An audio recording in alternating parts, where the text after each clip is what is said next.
Master Lu Tzu said, the decision must be carried out with a collected heart and not seeking success. Success will then come of itself. In the first period of release, there are chiefly two mistakes, indolence and distraction. But that can be remedied. The heart must not enter into the breathing too completely. Breathing comes from the heart. What comes out of the heart is breath. As soon as the heart stirs, there develops breath energy. Breath energy is originally transformed activity of the heart. When our ideas go very fast, they imperceptibly pass into fantasies, which are always accompanied by the drawing of a breath. Because this inner and outer breathing hangs together like tone and echo, daily we draw innumerable breaths and have an equal number of fantasies. And thus the clarity of the spirit ebbs away as wood dries out and ashes die. Now I think the heart center, which includes, remember, the cardiac plexus, the thymus gland, the lungs as the air center, the heart itself as the center of love, all of these it's speaking of in their functioning together. As we look at those terms, we need to keep that relationship in mind. What about not seeking success? I saw a catalog for a college bulletin, a little Baptist Bible college, and its motto was, hoping for nothing. And I went to the New Testament, found the context of this. This spirit of hoping for nothing is a law, kind of a universal law. The way the Bhagavad Gita puts it, the true student takes no thought of the fruit of his action. You see, you don't concern yourself with the outcome. The readings say the more you seek for an experience, the more you build a barrier against the experience occurring. You can't concern yourself with success in meditation. You put aside notions or criteria of what you think is success in meditation, then the success will come of its own accord. This might relate in the same way, Herb, to the business of giving, of not giving with expectance of return. Right. Kind of thing.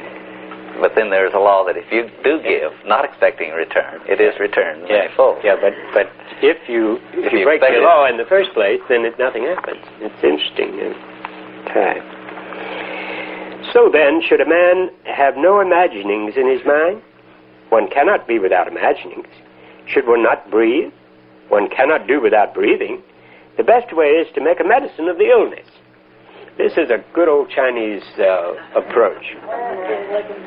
Since heart and breath are mutually dependent, the circulation of the light must be united with the rhythm of breathing. For this, light of the ear is above all necessary. Herb, there's a whole reference to this business of hearing in those sleep readings. I've never been able to figure those out. I haven't either. If any of you ever read those sleep readings and get them all straightened out, please let us know, because we've had difficulty with them for a long time. But the hearing... Dave Averick's been working on. He's got some ideas. He's got them all worked out. I'll talk to you. The sleep readings say the basic sense is the auditory sense. It's the fundamental. Now, in sleep, you see, vision, you close your eyes, and so all of the other senses are off, but it's as though the hearing remains on guard. And it speaks then, in those sleep readings, it speaks of seeing by hearing, tasting by hearing, feeling by hearing, because that's the more fundamental sensory system. And I think there's some reference to this. The light of the ear is above all necessary. That's fundamental. What? This is true throughout nature, all nature. It's also in the same extract. So it's got to do with vibration. There is a light of the eye and a light of the ear.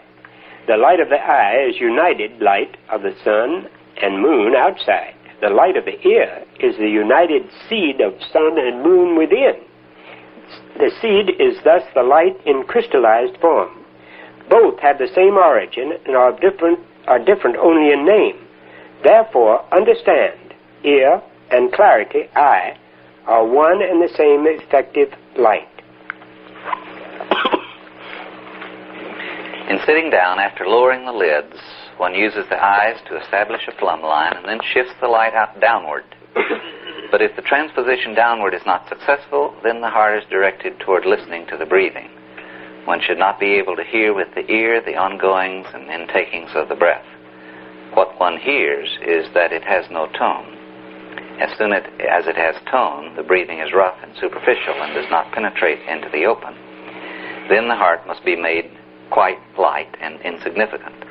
The more it is released, the less it becomes. The less it is, the quieter. All at once it becomes so quiet that it stops. Then the true breathing is manifested and the form of the heart comes to consciousness. If the heart is light, the breathing is light, for every movement of the heart affects breath energy. If breathing is light, the heart is light, for every movement of breath energy affects the heart. In order to steady the heart, one begins by taking care of the breath energy. The heart cannot be influenced directly, therefore the breath energy is used as a handle. This is what is called maintenance of the concentrated breath energy. Children, do you not understand the nature of movement? Movement can be produced by outside means. It is only another name for mastery. One can make the heart move merely by running. Should one not also be able to bring it to rest by concentrated quietness? The great holy ones who knew how the heart and breath energy mutually influence one another have thought out an easier procedure in order to help posterity. In the book of the Elixir, it is said the hen can hatch her eggs because her heart is always listening. That's an important magic spell. The hen can hatch the eggs because of the energy of heat. But the energy of the heat can only warm the shells. It cannot penetrate into the interior. Therefore, she conducts this energy inward with her heart. This she does with her hearing. In this way, she concentrates her whole heart. When the heart penetrates, the energy penetrates, and the chick receives the energy of the heat and begins to live. Therefore, a hen, even when at times she leaves her eggs, always has the attitude of listening with bent ear. Thus, the concentration of the spirit is not interrupted. Because the concentration of the spirit suffers no interruption, neither does the energy of heat suffer interruption day or night, and the spirit awakens to life. The awakening of the spirit is accomplished because the heart has first died. When a man can let his heart die, then the primal spirit wakes to life. To kill the heart does not mean to let it dry and wither away, but it means that it has become undivided and gathered into one. Now, although we speak here of the heart, I think the references are to all four of the lower centers. And in the Revelation, it says the four beasts must bow down. We've talked about the senses. The 24 elders bow down, the four beasts bow down. The readings relate the 24 elders to the 12 cranial nerves, bilaterally represented, making 24. And all of the cranial nerves relate to the sensory system, the optic nerve, the auditory nerve, and those related to the tongue, and so on. So it is necessary that they bow down. There is the obedience to the higher centers, the higher direction, the integrative. And they both function, and yet they don't usurp. They are obedient to a higher integrative process, the senses and the four lower centers. So, as the four beasts represent those four centers, so we have here instructions about the heart that I think apply to the other three centers in our typology as well. That those must, in some way, be controlled, directed, but attention is not given them, and yet you don't, because you're not attending to them, you don't neglect them. Like the hen, even when she's off the nest, there's an investment in maintaining that contact with them. It's beautiful here, the way these Chinese use these illustrations. The plumb line, the foundations of the house, the hen and the egg. I mean, these are so down to earth and so appropriate, I think, for the way of expressing this. Sometimes we say prayer is talking to God, meditation is listening, and sometimes I think we feel listening means for something.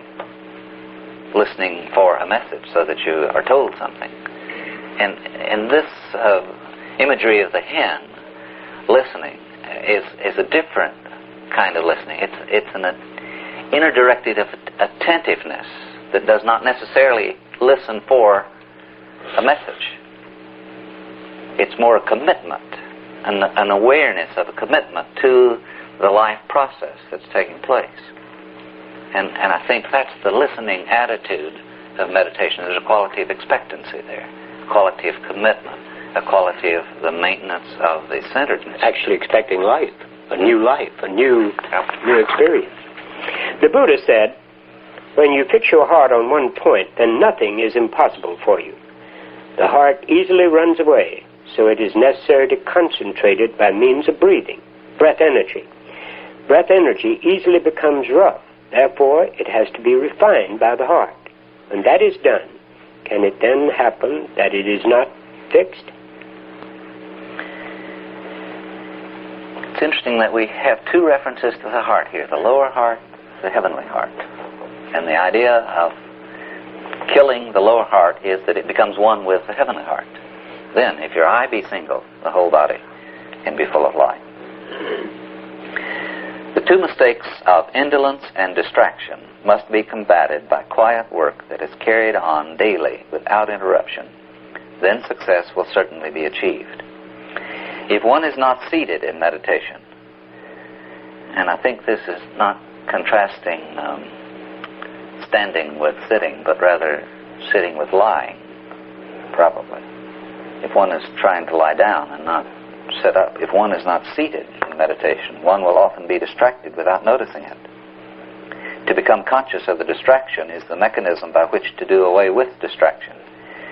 Indolence of which a man is conscious and indolence of which he is unconscious are 1,000 miles apart. Unconscious indolence is real indolence. Conscious indolence is not complete indolence because there's still some clarity in it. Distraction comes from letting the mind wander about. Indolence comes from the mind's not yet being pure. Distraction is much easier to correct than indolence. It is as in sickness. If one feels pains and irritation, one can help them with remedies. But indolence is like a disease that is attended by lack of realization. Distraction can be counteracted. Confusion can be straightened out. But indolence and lethargy are heavy and dark. Distraction and confusion at least have a place. But in indolence and lethargy, the anima alone is active. In distraction, the animus is still present. But in indolence, pure darkness rules. If one becomes sleepy during meditation, that is an effect of indolence. Only breathing serves to overcome indolence. Although the breath that flows in and out through the nose is not the true breath, the flowing in and out of the true breath takes place in connection with it.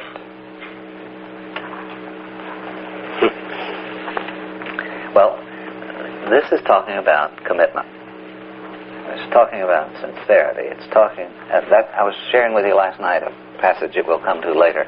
It says, one must not content oneself with small demands, but rise to the realization that all living creatures are in need of redemption. Now, I think the indolence is that we have not awakened, we don't have the consciousness of the significance of what we're about. Because of the extraordinary power that can flow through us in prayer and meditation, we potentially can have a bigger impact on the outcome of the world situation than a president or a dictator or a senator or what have you, if they're not working in the same manner. So what we're about is of such magnitude that this indolence is, you don't go to sleep if you say, I am here to make a contribution to the consciousness of the world. If you can find in yourself that commitment, and so there must be the returning to the consideration, what are we about? And it keeps slipping away. And it slips away because of indolence. It's just an unconscious, not knowing that we're dealing with a God force, not knowing that we impact on the lives of the whole system. Dad says in the readings, you remember, Herb, that the greatest consciousness that we can attain is the awareness that we are indeed children of God, that we're related, in essence, and it's that awakening of that essence that we're about in meditation. One of those questions, what's the greatest psychic realization? He said that God speaks directly to his children. That awareness, no greater awareness. While sitting, one must always keep the heart quiet and energy concentrated. How can the heart be made quiet? By the breath. Only the heart must be conscious of the flowing in and out of the breath. It must not be heard with the ears. If it is not heard, then the breathing is light. If light, it is pure. If it can be heard, then the breath energy is rough. If rough, then it is troubled. If it is troubled, then indolence and lethargy develop, and one wants to sleep. That is self-evident. William James, the great sort of father of American psychology, is attributed with, it's called the James Lang theory of emotion. The question arises, do you have an emotion and then the body responds? Or does something happen in the body and then you have the accompanying emotional experience associated with it? And this which chicken and the egg question of emotions and participation of the body is involved in this James Lang theory. Now, what we have here is what happens in the heart in an emotional sense and what happens to breathing. And I think they've picked up on this awareness that we can have a conscious control, a direct control of the breathing. And the emotions accompany that. That the heart may be excited by the emotions, but as we stabilize and calm and direct the breathing, then the appropriate emotions of stillness follow and accompany that. And it's as though we can make a mechanical input into what would otherwise be a kind of mental emotional problem with which you have to deal. You may not quickly put aside your fears or anxieties, but you can quickly gain control of the breath. And then as the breathing is stabilized, the heart is not running all over the place with the accompanying bounding around of the emotions. How to use the heart correctly during breathing must be understood. It is a use without use. One should only let the light fall quite gently on the hearing. This sentence contains a secret meaning. What does it mean to let the light fall? It is the spontaneous radiation of the light of the eyes. The eye looks inward only and not outward. To sense brightness without looking outward means to look inward. It has nothing to do with an actual looking within. What does hearing mean? It is the spontaneous hearing of the light of the ear. The ear listens inwardly only and does not listen to what is outside. To sense brightness without listening to what is outside is to listen inwardly. It has nothing to do with actual listening to what is within. In this sort of hearing, one hears only that there is no sound. In this kind of seeing, one sees only that no shape is there. If the eye is not looking outward and the ear is not hearkening outward, they close themselves and are inclined to sink inward. Only when one looks and hearkens inward does the organ not go outward nor sink inward. In this way, indolence and lethargy are done away with. That's the union of the seed and the light of the sun and moon.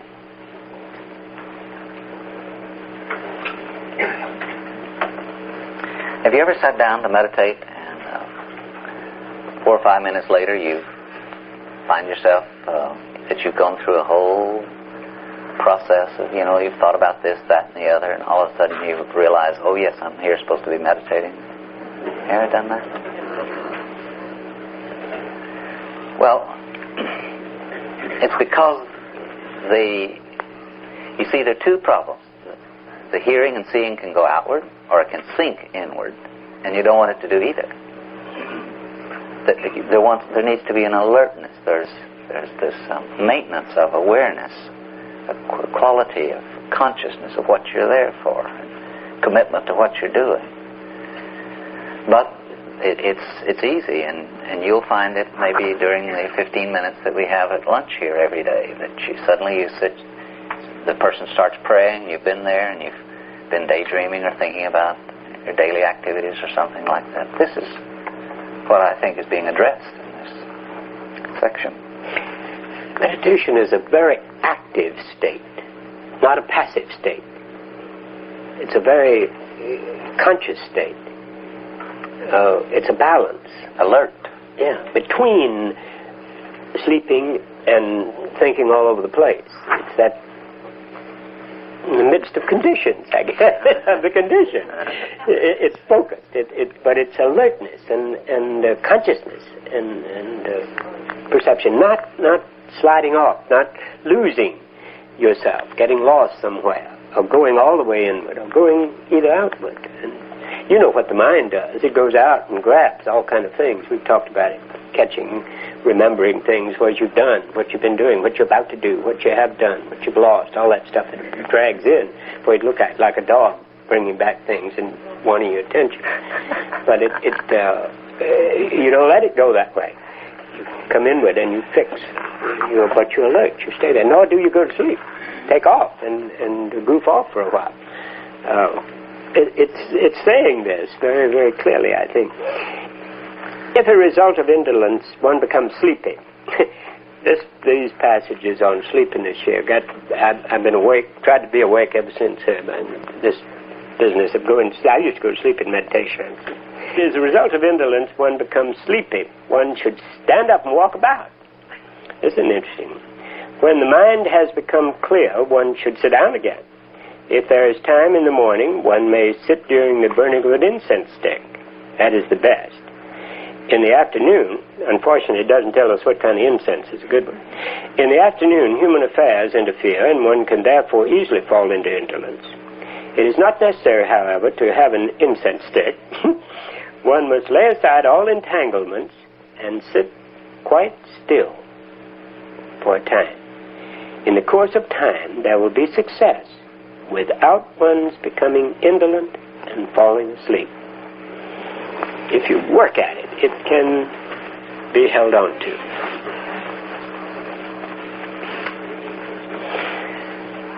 When I was in boot camp, they had a wonderful thing. If you were drowsy during classes, you just got up, walked to the back of the room, and stand up.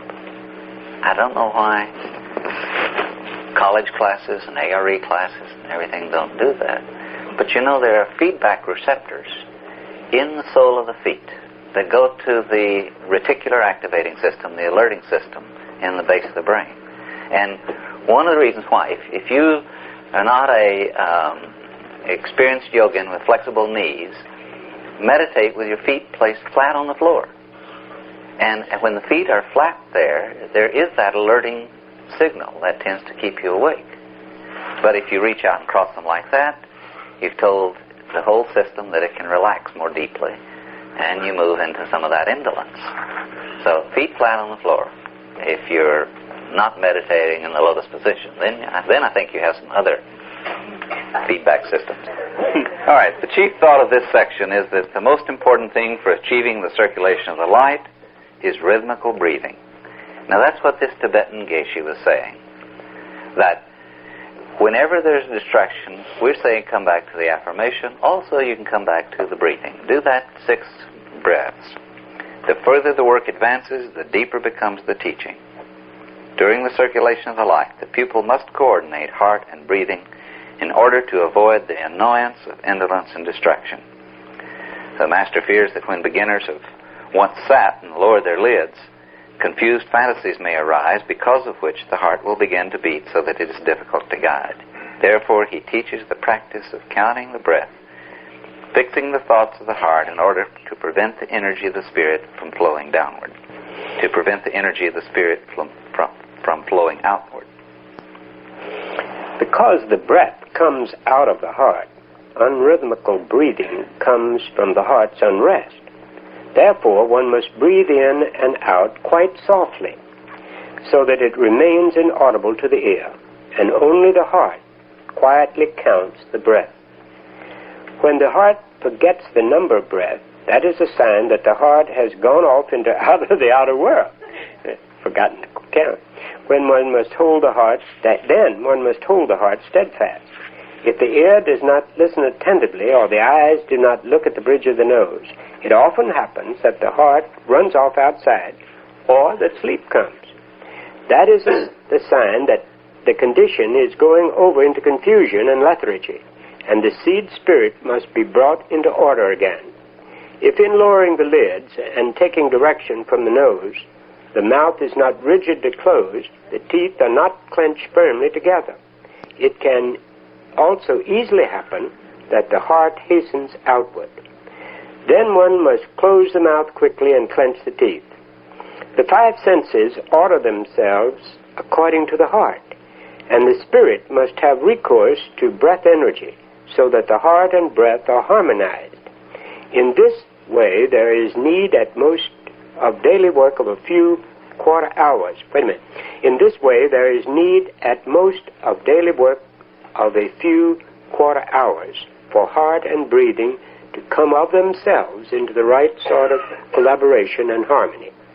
Then one need no longer count, and breathing becomes rhythmical of its own accord. When the breathing is rhythmical, the mistakes of indolence and distraction disappear in time of their own accord. This is an encouraging statement that if you just keep working at it, you can lick that indolence and the lethargy. Now, the text has been about 5 or 6 pages on this. You think it's important? He said it in so many ways that the master, the terminology even is that it says he's, the master's fearful lest, and strong statements like that about the real concern that we get this point. I think these references are to the relationship of the heart that wanders astray, the lower heart, the fleshly heart.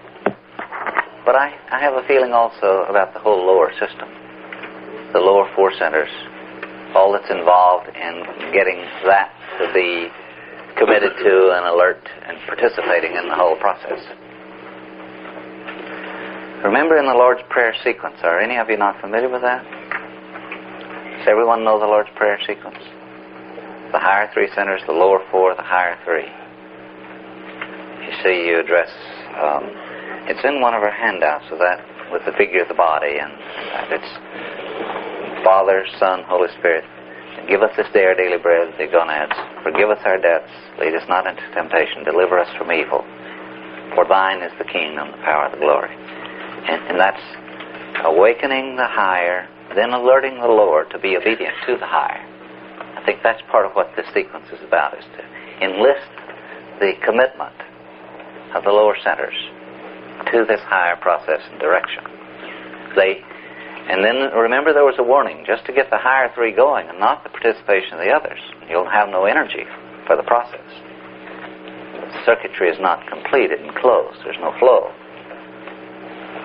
And that's why many sort of religious practices that do not include the alerted and disciplined and directed silence don't complete the whole process of the transformation. Other comments? We are not going to have time to discuss, unless you bring them up in question periods where we get through and have a chance, things from the commentary by Dr. Jung, the psychiatrist.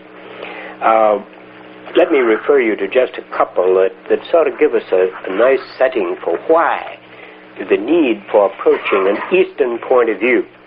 On page 82 in the text, it speaks of science as the tool of Western mind. It's actually our God. We worship science in many ways. And with it, more doors can be opened than with bare hands. It is part and parcel of our knowledge and obscures our insight only when it holds that understanding given by it is the only kind there is. The East has taught us another, wider, more profound and higher understanding. That is, understanding through life. This is illustrated, I think, in all the symbols, the illustrations that the Chinese use here that are so practical, the building and the foundation and the hen I referred to a while ago.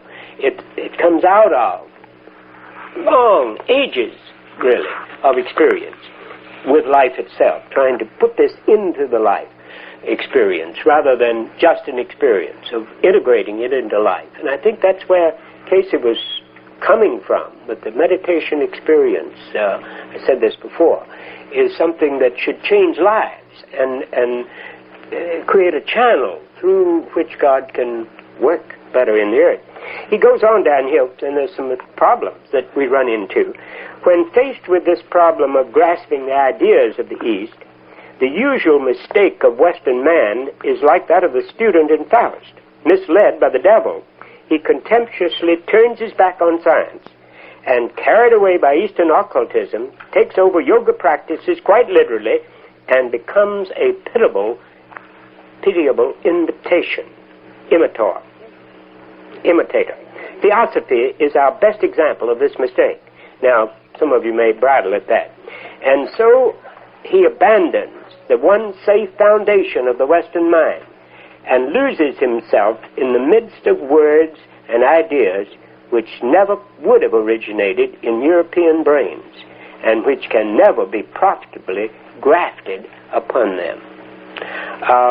Jung has some interesting comments here, very strong, very pointed, but his psychological insight into the Eastern point of view here, after he had spent tremendous time in these discovering, and he has a good definition of his collective unconscious in this commentary, that there is a pattern of the psychic, the inner man, that goes around the world. It's very, very similar. Just like our bodies are similar in a general form, the inner part of us is similar also. The mandalas that he established around the world that constitute a collective unconscious of man.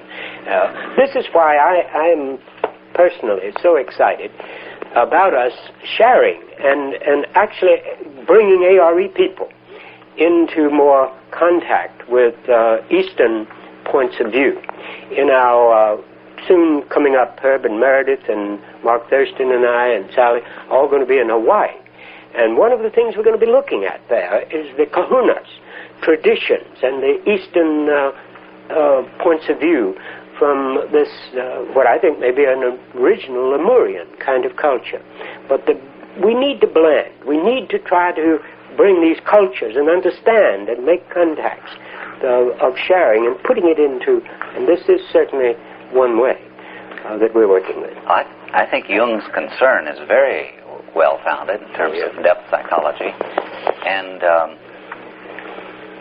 one of the really exciting things about working with the Edgar Cayce readings, our theologian who's written for us, Richard Drummond, says Edgar Cayce is as American as apple pie. And with the Edgar Cayce material, we can work with all of these concepts that we think of as Eastern in a lifestyle and cultural framework that is indigenous to the Western consciousness. Now, we've incarnated into this place at this time for a reason, and Jung would say that if we try to, say, go to India and become a Hindu in that sense, we will become a pitiable imitator. We can't pull it off. And we're sharing this Eastern approach to meditation with you in a little different style than Jung would have. He might have said, you study this for comparison, but don't practice it because you've become an imitator. Now, someone says, once a Catholic, always a Catholic, and I have an uneasy feeling that there's an element of truth in that. And I find a lot of people come to me for counseling. They're in trouble because they're displaced. They've grown up Catholic, they've put it aside, they've grown beyond it, but they haven't found anything to put in its place. And along about age 35 or 40, according to Jung and from my observation, there comes to be a void in the life without a spiritual commitment of some kind. And I've been encouraging. Now, I'm of Baptist Presbyterian background. I've been encouraging people who grew up Catholic to find it in themselves to be generous enough with whatever misgivings they have about the church now, to forgive the church and then go back and plug in again to some of the spiritual roots that they have and bring a leavening and a new consciousness to that. And I think you've come up with a more authentic religious expression if you can find it in yourself to do that. Let me jump for just a second, will you? This kind of thing scared the daylights out of me, but just before that I saw just as the human body shows common anatomy above all racial differences, so too the psyche possesses a common substratum transcending all differences in culture and consciousness. I have called this substratum the collective unconscious on page 87. This is Jung's description, one description of his collective unconscious. But look over on 88, and this will be interesting to you, I think. A physician is in a position to see, and I can't pronounce that. Can you do it with a word for me? I don't even know what it means. I don't either. Peripatia. Peripatia, acted literally in life. And then he goes on to describe it. He sees, for instance, a successful businessman attaining all of his desires, heedless of his peril, and then, having withdrawn from activity at the height of his success, falling in a short time into neurosis, which changes him into a querulous old woman, fastens him to his bed, and thus finally destroys him. The picture is complete, even to the change from masculine to womanish attitude. An exact parallel to this is the legend of Nebuchadnezzar in the book of Daniel, and indeed the Caesarean madness in general, the madness of the Caesars.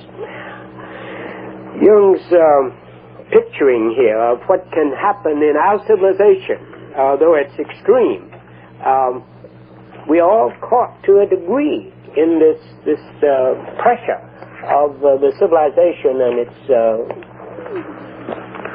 destruction that is going on around us in a way. In other words, these forces are not without some danger. This is powerful stuff. Other questions? Can you explain the backward flowing method and paraphrase it using different words? Exactly how would you sum that up? Explain what the backward flowing method is. The readings say, when we begin to meditate, an erg of energy rises from the Leiden up along the silver cord to the pineal. There's quickened response, it overflows into the pituitary. Now, that's different from a sexual excitation and sexual expression. That's downward or outward flowing. But the same energy, exactly the same creative energy that's involved in procreation is involved in meditation. You raise it instead of express it outward, and that's the backward flowing. Then, once that pineal response stimulates the pituitary releases a whole new bag of hormones that says it's a new ball game. And then those instructions we feel also contribute to, are a part of the backward flowing movement. Why is it called backward? That's an upward flow of energy. Because it's contrary to the way it ordinarily goes. It's in reverse. Not outward. It's not the everyday direction of flow. It's not sexual. It's not anger or hate or fear going outward, reaching out and hurting. It's not the imbalance of the male-female arguing and fighting with itself. It's not the gushiness of the thymus or the withdrawal of the thymus in that sense at all. It's an upward, backward into, and then the cleansing can take place. Another association on the backward word. You see, the fault of the first church, the gonads, is left its first love. And the call to that church is to return to the first love. Now, God is the first love. And so when that energy is directed backward toward its origin, it's returned to the original state. That's a nice one. And it's like the prodigal son that you were talking about. It's the returning home. I'm convinced, not just because of personal experience, because others, that we get a light at that pineal center. That's where the energy is mixed, and it comes from down here, goes up here, and then spills over into the cup. And that, again, is another way of saying, I think, the backward flowing motion, and it's instantaneous. The readings speak of, I read them the other day, the connection between the cells of Leydig, which are in the gonads, and the pineal and the pituitary, on through into there. Let me share one other thing about this. The idea of the third eye, or the thousand-petal lotus, or the highest center. The pineal is the psychic center. The Christ is this high center. But Jesus said, not my will but thine. When he capitulated his potential to be the greatest psychic the world's ever known, and all of that, to rule in all those ways, an evolutionary step in consciousness was taken. He said, I do not do anything of my own. I do what I see the Father doing. When the pineal capitulates to the pituitary, you've got a whole different thing. And literally, I think we're talking about changing the attitude of all the esoteric sciences. That is no longer the third eye. This is the third eye, and this is no longer the psychic center. But there's a special new mastery that happens when this potential says, I do nothing of my own, I do only what I see the Father doing. And then the pituitary becomes the integrator, because it's of the whole, the oneness, the fully integrative, not off on its individuality, as expressed in that of the one who has the sort of personage of the Christ, in contrast to the Father, which is all-inclusive in the whole. So there's a shift here in the readings. It's different. It really is different. And it may be a most important difference. Just at this point, what happens when the energy rises and the Spirit descends from above? Since it's going upward, what's wrong with that way instead of backwards? Well, the Chinese may have said upward. All we have is the translation. We're simply working with not even the text, you see. We're simply working with some translator's notion of that. You're not behaving in terms of the mind into terminology of the Kundalini. Well, that's back. The backward doesn't have to have a negative connotation. There's no reason to attribute to that. There's every reason to think that we have gone astray and we must return. I like that prodigal son. The prodigal son is pretty sharp on that. This pineal, by the way, I think contains the soul memory. Jesus' reference to I will bring all things to your remembrance is kind of interesting in that connection. But the beginning of the memory of the self, the original, the purpose why you're here, the original purpose for which you were created, with the opening, with the quickening of that and the coming of this. Then the healing and the service and the change can take place with the overflowing into that pituitary or the cup overflowing. The book, open book, is a symbol for the pineal, the record. And look at the revelation, the opening of and the stillness, the silence that occurs at the seventh one. Look what occurs at that sixth one in the revelation material.